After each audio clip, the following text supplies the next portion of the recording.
देखिए नेताओं में कितनी परिवर्तन आ जा रही है।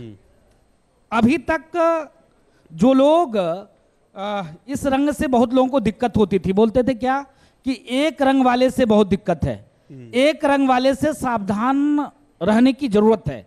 राम काल्पनिक, हमको बोको हराम, आईएसआई और तालिबान से जोड़ देते थे। जिस प्रकार से हिंदू और हिंदुत्व की परिभाषा लोगों ने अलग अलग कर दिया, बांट दिया।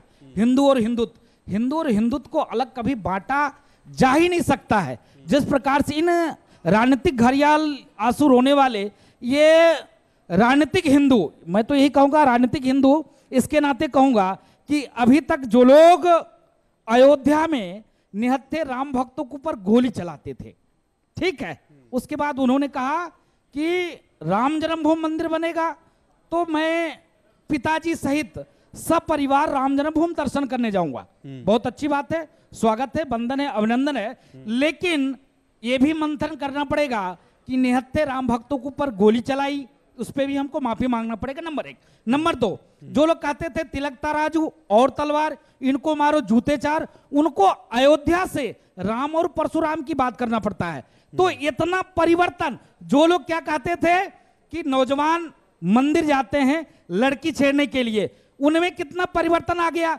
उन्होंने क्या कहा कि अरे वाह क्या बात है, तिलक लगाना, कुर्ते ऊपर से जनेऊ पहनना, तो ये शुद्ध रूप से मैं तो यही मानूंगा। आप कह रहे हैं कि धर्म के आधार पर वोट लेने के लिए परिवर्तन नहीं, हाँ, नहीं, ये लोग शुद्ध रूप से अवसर देखकर, ये इच्छाधारी हिंदू, अवसर मतलब वोट, और क्या, चुनाव आ रहा है तो चुनाव में हम कितने बड़े हिंदू हैं, हम कितने बड़े हिंदू हैं भाई। भगवान राम सबके हैं, भगवान राम भारतीय जनता पार्टी के कॉपीराइट नहीं है, भगवान राम खाली भाजपा के ही नहीं है, भगवान परशुराम की इन लोगों ने बांट दिया। अभी कल का एक डिबेट चल रहा था, उन्होंने कहा कि योगी जी रोज अयोध्या जाते हैं, 35 बार अयोध्या गए, मैं भगवान, मेरे राम, मेरे भगवान परशुराम, मेरे भगवान परशुराम के मंदिर में कब आएंगे। दुर्भाग्य, मैं तो पूछना चाहता हूं उन नेताओं से, भगवान परशुराम को जाति में बांटा जा सकता है क्या? भगवान श्री कृष्ण को जाति में बांटा जा सकता है क्या? मैं तो डंके की चोट पे कहता हूं, जैसे अयोध्या में भव्य दिव्य भगवान राम की जन्मभूमि बनना है, उसी प्रकार आपके अंदर दम है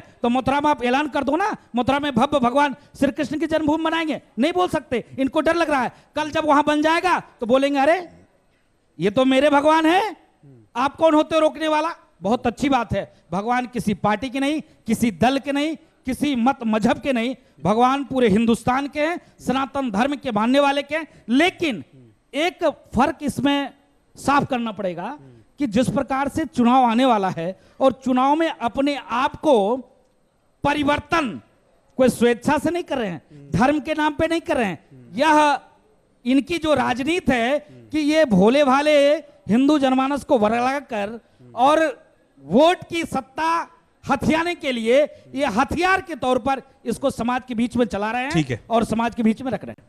ठीक है राजपाल जी, इनका इशारा आपकी तरफ भी है, इनका इशारा बीएसपी की तरफ भी है कि जब चुनाव आते हैं तो फिर आपको अयोध्या याद आती है, आपको भगवान राम याद आते हैं, लेकिन बाकी वक्त में नहीं। देखिए, भगवान राम में सबकी आस्था है और भगवान राम में निषाद राज की भी आस्था थी। आज निषादों का वोट लेने के बाद में बीजेपी ने क्या निषादों की तरफ पलट के देखा है? केंद्र में भी सरकार बना ली, उत्तर प्रदेश में भी सरकार बना ली। आज तो सरकार बनाने से पहले कहते थे कश्यप, निषाद, बिंद, धीमर, मल्ला, कहार, गुड़िया, माझी, मझवार, रैकवार, तुरैहा, हाँ, और भर, राजभर, कुम्हार, प्रजापति को आरक्षण देंगे। आज तो केंद्र में सरकार है, क्यों नहीं अभी तक दिया? देखिए, भगवान राम में आस्था है और भगवान राम समाजवादी थे, जो दलित, पिछड़े, आदिवासी, जंगल में रहे, सब शोषित वंचितों की बीच में रहे। इसीलिए तो माननीय अखिलेश जी ने तो कहा था जब समाजवाद आ जाएगा तभी राम राज आएगा। और धर्म, नेता का धर्म कहता है, मुख्यमंत्री का धर्म कहता है कि ऑक्सीजन से तड़प तड़प के उनके जिले में बच्चे नहीं मरने चाहिए थे। मुख्यमंत्री का धर्म ये कहता है, मुख्यमंत्री का धर्म ये कहता है कि किसानों को कुचला नहीं जाना चाहिए गृह मंत्री के बेटे द्वारा। तो है ना जेल में? नहीं, जेल में है तो मंत्री तो धमकी दे रहे हैं और हमको बताएंगे गुंडे, अरे इनका गृह मंत्री गुंडा है, बताइए, धमकी दे रहा। पत्रकारों को अगर सवाल पूछ ले तो उनको धमकी दिया जा रहा उससे पहले। तो ये बताइए, इनका धर्म ये नहीं बनता क्या? लाशों के कुंभ लगे थे और उन पे अपनी नाकामी छुपाने के लिए योगी जी ने कफन तक नचवा लिए। तो ये नहीं धर्म? कुत्ते कौए खा रहे थे, ये कौन धर्म देखेगा? ये जो दलित पिछड़े इनका आरक्षण छीना जा रहा, ये कौन धर्म देखेगा? हाँ, ये बताइए, बेरोजगार नौकरी मांगने आ रहे हैं तो उनको लाठियां दी जा रही हैं। एक मुक्ता कुशवाहा थी, उसके हाथ पैर तोड़ने का काम किया गया। ये किसका धर्म है? ये कौन देखेगा? सरसों का तेल 200 रुपए में बिकेगा तो ये कौन कम करेगा? डीजल पेट्रोल सैकड़े को पार कर जाएगा। गैस सिलेंडर चूल्हा 1000 का हो जाएगा। जो 1000 का चूल्हा खरीद नहीं सकता वो 1000 का हर महीने भरवाएगा कैसा? हमें लगता है ये परिवार वाले लोग नहीं, इसीलिए इनको परिवार का कष्ट नहीं पता, इनको नहीं पता। मैं आपका जवाब और जो परिवार नहीं चला सकता वो सरकार नहीं चला सकता। मैं दावे के साथ में कह सकता हूं, परिवार चलाना ही सरकार चलाना है। और परिवार में जिस तरीके से सभी का ध्यान रखा जाता है उसी तरीके से सरकारों का धर्म है कि सभी जाति वर्ग धर्म का ध्यान रखना चाहिए, बंटवारा नहीं करना चाहिए। एक उदय प्रताप जी की लाइन है, न तेरा है न मेरा है, ये हिंदुस्तान सबका है, नहीं समझी गई ये बात तो नुकसान सबका है। ठीक है, इसलिए ये आरक्षण नहीं देंगे। अभी देखिए ना, स्वामी प्रसाद मौर्य जी ने छोड़ी है, प्रधानमंत्री जी पहले ही छोड़ चुके हैं उनको, और अभी जनता छोड़ने जा रही है। अब ये बीजेपी डूबता हुआ जहाज है, इनके साथ में कोई नहीं रहेगा। एक बताइए, कलेक्टरों की सूची है मेरे पास, एक कलेक्टर बता दीजिए कश्यप का बेटा कलेक्टर हो, एक मौर्य का बेटा कलेक्टर हो। वोट लोगे तो कश्यप, निषाद, मौर्य सबका लोगे, पाल का बेटा नहीं है।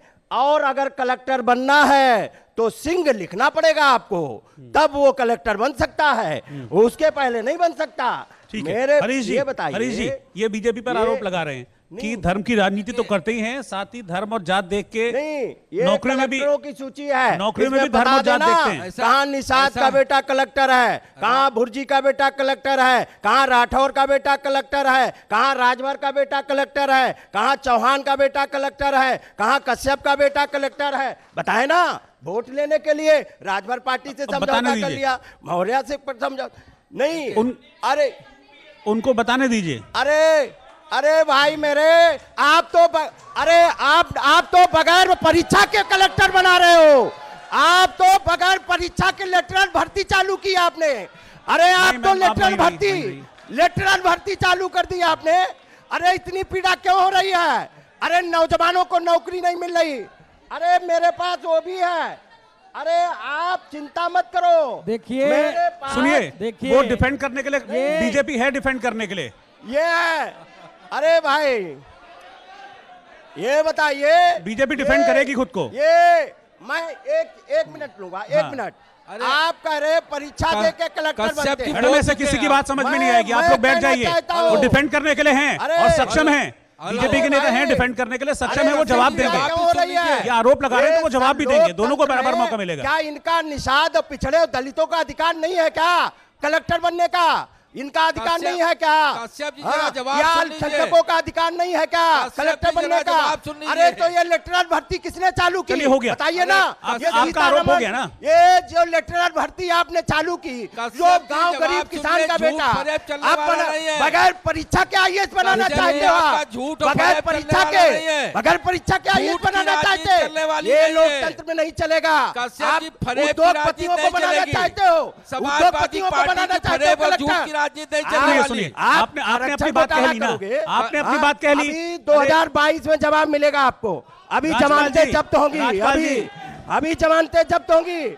आप इस तरीके से बदनाम करोगे, कुछ भी राजपाल जी देखिए, अब सुनिए, आपने आरोप लगाया, मैंने आपको नहीं रोका। अब उनको जवाब देने दीजिए। आपने आरोप लगा लिया ना, अब उनको जवाब देने दीजिए ना, वो तो डिफेंड करेंगे खुद को। कश्यप जी वैसे तो विधान परिषद के सदस्य हैं, बहुत संजीदा व्यक्ति हैं, लेकिन ऐसी पार्टी में है कि इनको झूठ की ट्रेनिंग दी जाती है और उस झूठ के ट्रेनिंग के नाते ये फरेब की राजनीति करते हैं, भ्रम फैलाने की राजनीति करते हैं। निषाद के दो बेटे संसद सदस्य हैं और केंद्र में मंत्री हैं। पाल हो मौर्य हो, सभी लोग सम्मानित पदों पे है। मछुआ आवास क्यों कैंसिल किया? महर्षि कश्यप की जयंती क्यों छुट्टी कैंसिल की? आप आरक्षण कब देंगे बताइए ना। ऐसा नहीं होगा कि सिर्फ आप कहेंगे, आपने अपनी बात कही, उन्होंने धैर्य से सुनी, अब आप उनको धैर्य पूर्वक सुन लीजिए। जो लोग धर्म बता रहे थे, इनके नेता ने तो ये कहा था कि और मैं गोलियां चलवा सकता था, एक वर्ग को खुश करने के लिए, एक वोट को खुश करने के लिए, हिंदू को लोगों को मारने के लिए, और कह रहे थे और हम गोलियां चलवा सकते थे। ये मुलायम सिंह यादव जी का स्टेटमेंट था, मंच से था। ये जवाब देंगे अरे कि रोजगार पे कब जवाब दोगे? हिंदू मुसलमान ही करते रहोगे। ये नौजवान नौकरी कब पाएंगे बताओ ना। इनको कौन नौकरी? ये सरकार की जिम्मेदारी नौकरी देना है, सरकार की जिम्मेदारी नौकरी देना है, दवाई देना है, अस्पताल देना है, बेड देना है, किसान की आय दुगनी करना है। सरकार की जिम्मेदारी केवल हिंदू मुसलमान। 5 मंजिला बिल्डिंग, जिनको जेल भेजने के बजाय मुख्यमंत्री आपके साथ लेके घूम रहे थे हवाई जहाज में। ये मुख्यमंत्री का धर्म नहीं था कि जिसने अपराध किया उसका मंत्री उसको जेल भेजे। आप तो कंधार तक लेके गए थे आतंकवादियों को, आप कंधार तक लेके गए थे आतंकवादियों को। ये बीजेपी की सरकार लेके गई थी आतंकवादियों को कंधार तक, छोड़ने गई थी सरकारी खर्चे से। आपके मंत्री ने एक पत्रकार को जलवा के मार दिया, क्या है मुख्यमंत्री का? अरे आपने तो किसानों को मार दिया। गोरखपुर में एक व्यापारी की हत्या करा दी, अपहरण करा दिए। आपने तो दलित बेटी को रात में 12 बजे चलवाया पेट्रोल डाल के। आप बताओ हाथरस में क्या हुआ? कश्यप जी आप तो धर्म मत बताइए। आप धर्म की ठेकेदारी नहीं है। मैं भी हिंदू धर्म का हूँ, मैं भी मल्लाह कश्यप का बेटा हूँ। मुझे आप मत बताइए, सर्टिफिकेट आपसे नहीं चाहिए। कोई नहीं, हमसे ज्यादा भगवान राम के हितैषी और भगवान राम के साथ में रहने वाला नहीं कोई है। भारतीय जनता पार्टी की बीजेपी के खानदान का कोई रहा हो तो बताओ ना। हम बताते हैं निषाद राज के साथ में भगवान राम के साथ में कौन रहा? बिना भेदभाव। अगर आप भगवान राम को भी मानते होते तो भ्रष्टाचार नहीं करते भगवान राम की जमीन पे। आप भ्रष्टाचार नहीं करते। आप भगवान राम के नाम पे जमीन का भ्रष्टाचार किया, घोटाला किया आपने। समाजवादी पार्टियों के डीएनए में भ्रष्टाचार और घोटाला करवा लिया जमीनें। समाजवादी पार्टी के डीएनए में भ्रष्टाचार और घोटाला। अरे भ्रष्टाचार घाटों में किया, दवाइयों में किया भ्रष्टाचार, कोरोना काल में भ्रष्टाचार किया। आप भगवान राम को नहीं छोड़ रहे तो जनता को कहां छोड़ने वाले हो? कोरोना काल में तो गरीबों के मददगार बन के अरे आपने खून चूसने का काम किया। प्रदेश की 24 करोड़ जनता के साथ सरकार खड़ी हुई है। बोल रहे हैं एक भी उत्तर प्रदेश की 24 करोड़ की जनता के साथ योगी सरकार खड़ी थी। ये झूठों की सरकार है, गुंडों की सरकार है, भ्रष्टाचारियों की सरकार है, दुराचारियों की सरकार है, बलात्कारियों की सरकार है, गुंडों की सरकार है। इनका मंत्री गुंडा है, जो बलात्कारी सरकार थी, जो बलात्कारी सरकार थी, जो भ्रष्टाचार की सरकार थी, उसको जनता ने विदा किया और 2022 में फिर समाजवादियों को सबक सिखाएगी। जनता को कुचला है, जनता बीजेपी को 2022 में समाजवादियों को सबक जनता सिखाएगी और आपको फिर वही खड़ा करेगी जहां आप खड़े थे। आपके ज्यादा दिन नहीं बचे, अभी आचार संहिता लग गई है। आपको जल्दी रिजल्ट, कश्यप जी आपको बहुत जल्दी रिजल्ट मिलेगा और अखिलेश जी फिर आप लोगों को बैन लगाएंगे। अब कोई प्रवक्ता समाजवादी पार्टी का चैनल पे बहस के लिए नहीं जाएगा। जैसे 2017 में आप लोगों पे बैन लगा दिया था, 6 महीने तक कोई समाजवादी पार्टी प्रवक्ता बहस नहीं करेगा। मैं आऊंगा आपके पास। एक कमेंट यहाँ पर मुझे लगता है कि यासूब अब्बास साहब का भी लेना चाहिए। एक कमेंट आपका, आपने सुन लिया है अब्बास साहब अभी सारी बातें, आपका एक कमेंट दीजिए मुझे। देखिए, जहाँ तक के धर्म की, मजहब की और सियासत की बात हो रही थी, मेरे ख्याल से मैं जहाँ तक समझता हूँ, धर्म, बोलिए बोलिए बोलिए, मजहब और सियासत दो अलग अलग चीज़ें हैं। धर्म को सियासत के अंदर सियासतदानों को इन्वॉल्व नहीं करना चाहिए है, इसलिए कि धर्म और सियासत दोनों अलग अलग चीज़ें हैं। जिस दिन धर्म को सियासत से मिला दिया तो धर्म की पवित्रता के ऊपर जो है उंगली उठने लगेगी और हर शख्स धर्म और मजहब को लेके उसके ऊपर उंगली उठाता रहेगा। क्योंकि मैं भी ऑल इंडिया शिया मसला बोर्ड का जनरल सेक्रेटरी हूँ। यहीं पर डिफरेंस आ गया, यहीं पर डिफरेंस आ गया। मैं बहुत जिम्मेदारी से, मुझे पूरी बात कर लेने दीजिए। मैं बहुत जिम्मेदारी से ये बात कह रहा हूँ, क्योंकि अभी जब आपने बात का आगाज किया, बात की शुरुआत की, तो आपने मजहब और सियासत की बात की। इसलिए कि कोई मजहब हो, हम हर मजहब का आदर करते हैं, हर मजहब की इज्जत करते हैं। इसलिए इसलिए कि रास्ते अलग अलग हैं, कोई किसी रास्ते से जाता है, कोई किसी रास्ते से जाता है, कोई किसी रास्ते से जाता है। मंजिल सबकी एक है, जाना सबको एक ही पॉइंट के ऊपर है, वो बात अलग है। अब लैंग्वेज बैरियर बनी हुई है, आप संस्कृत में पढ़ रहे हैं, हम अरबी में पढ़ रहे हैं, आप समझ रहे हैं आप हमें बुरा कह रहे हैं, हम समझ रहे हैं आप हमको बुरा कह रहे हैं। लिहाजा इसके लिए ज़रूरत इस बात की है कि उसका तर्जुमा और उसका जो ट्रांसलेशन है वो आवाम के सामने आना चाहिए। हाँ। और फिर मैं ये बात कहूँगा आपके मंच से कि धर्म और सियासत ये दोनों अलग अलग प्लेटफॉर्म हैं, इसको एक में अगर से जोड़ा तो धर्म को भी खतरा होगा और सियासत को भी खतरा। ठीक है, मुझे मेरे पास वक्त की कमी है, मुझे क्लोजिंग कमेंट मैंने आपसे शुरुआत की थी और आपने जो बात की उसके बिल्कुल ठीक उलट उन्होंने बात की। आपने कहा कि जरूरी है, वो कह रहे हैं गैर जरूरी है, दोनों के लिए खतरा है, दोनों के अस्तित्व पे खतरा है। देखिए कम शब्दों में नहीं, देखिए उनको धन्यवाद देंगे, साधुवाद देंगे। उन्होंने कहा कि धर्म और राजनीति दोनों अलग अलग हैं। ठीक है, दोनों अलग अलग हैं, लेकिन दोनों एक दूसरे के पूरक हैं।